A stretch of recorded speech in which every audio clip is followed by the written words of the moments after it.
a terceira turma do STJ firmou o seguinte entendimento acerca da cláusula de responsabilização pela solvência de créditos cedidos em contrato de fatorização. A empresa fatorizada não responde pela insolvência dos créditos cedidos, sendo nulos a disposição contratual em sentido contrário e eventuais títulos de crédito, emitidos com o fim de garantir a solvência dos créditos cedidos no bojo de operação de factoring. Vamos entender esse julgado? Considere o seguinte caso. A empresa Armazém Piauí realizou diversas vendas a prazo de produtos para consumidores diversos. Em virtude da necessidade de obter capital de giro para suas operações, o armazém celebrou um contrato de factorização com a empresa FOF, Fomento Mercantil e Factoring S.A. No contrato, o Armazém Piauí assumiu a garantia da existência dos créditos e também concordou com cláusula assumindo a responsabilização pela solvência dos créditos cedidos. A empresa FOF adiantou ao Armazém Piauí os valores advindos do título e se subrogou nos direitos de crédito por meio de endosso. Na data do vencimento do título, a FOF tentou obter o recebimento dos créditos, mas a pretensão de cobrança foi frustrada em razão da insolvência dos devedores. Para não ficar no prejuízo, a fatorizadora ingressou com ação de cobrança contra o Armazém Piauí, acionando a cláusula de solvência de crédito assumida pela fatorizada. A empresa cedente se defendeu alegando que não pode ser demandada para responder pela solvência dos créditos cedidos, pois no contrato de factoring, a empresa fatorizada tem responsabilidade apenas pela existência do crédito.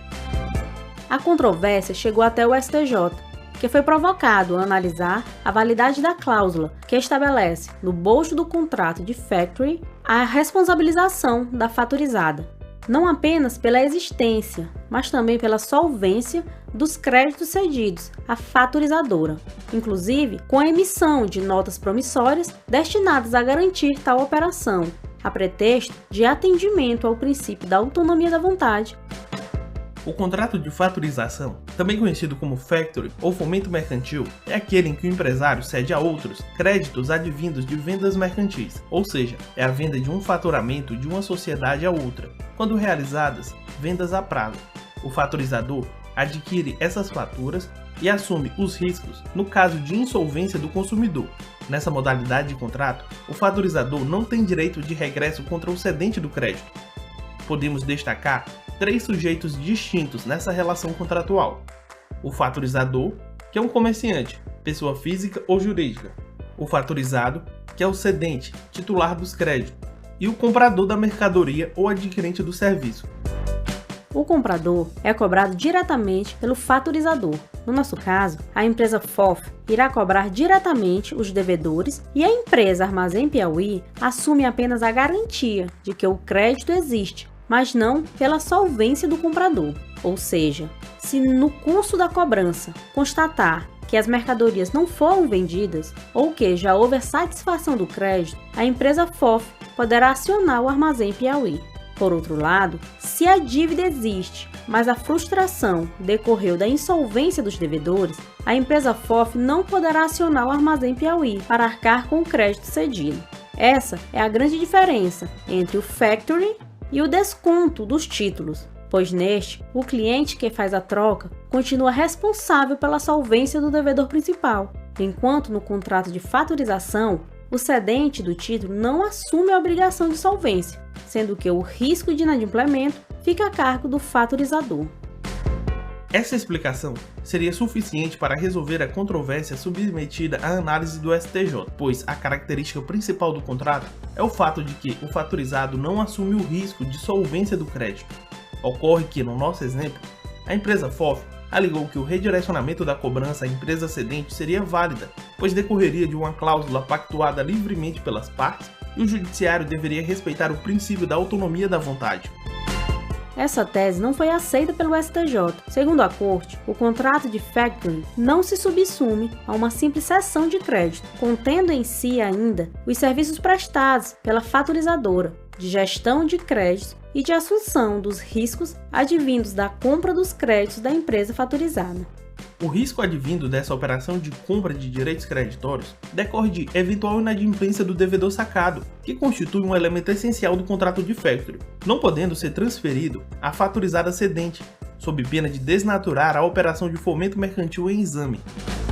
A natureza do contrato de factoring, diversamente do que se dá no contrato de cessão de crédito puro, não dá margem para que os contratantes, ainda que sob o signo da autonomia da vontade, que regem os contratos em geral, estipulem a responsabilidade da cedente, fatorizada, pela solvência do devedor sacado. Por lógica, a ressalva constante no artigo 296 do Código Civil não tem nenhuma aplicação no contrato de factoring.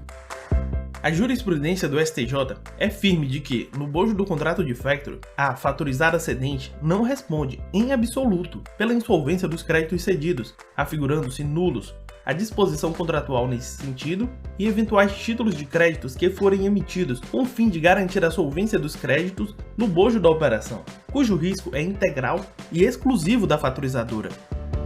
Importante registrar que, a despeito da absoluta impossibilidade de a fatorizada responder pela solvência dos títulos transferidos, em virtude da natureza da operação de factoring, a cedente fatorizada responde sim pela existência do crédito ao tempo em que ele cedeu pro soluto. Não se tem dúvidas, assim, que a fatorizada se responsabiliza, por exemplo, pelo saque fraudulento da chamada duplicata fria, sem causa legítima subjacente. No nosso exemplo, a cobrança efetuada pela FOF tem por fundamento notas promissórias emitidas pelo Armazém Piauí. A emissão das notas foi uma imposição contratual, com o propósito exclusivo de garantir a solvência dos créditos cedidos, o que não se afigura possível por vulnerar a própria natureza do ajuste. Esta conclusão obsta o enriquecimento indevido por parte da fatorizadora, que sabe, ou deveria saber, não ser possível transferir o risco da operação de factoring, que lhe pertence com exclusividade. Portanto, no bojo do contrato de factoring, a empresa fatorizada não responde pela insolvência dos créditos cedidos, sendo nula a disposição contratual em sentido contrário.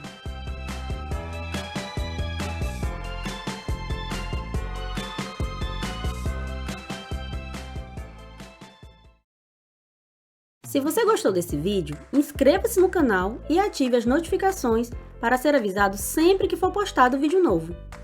Clique em gostei para impulsionar esse conteúdo e ajudar a divulgar o canal.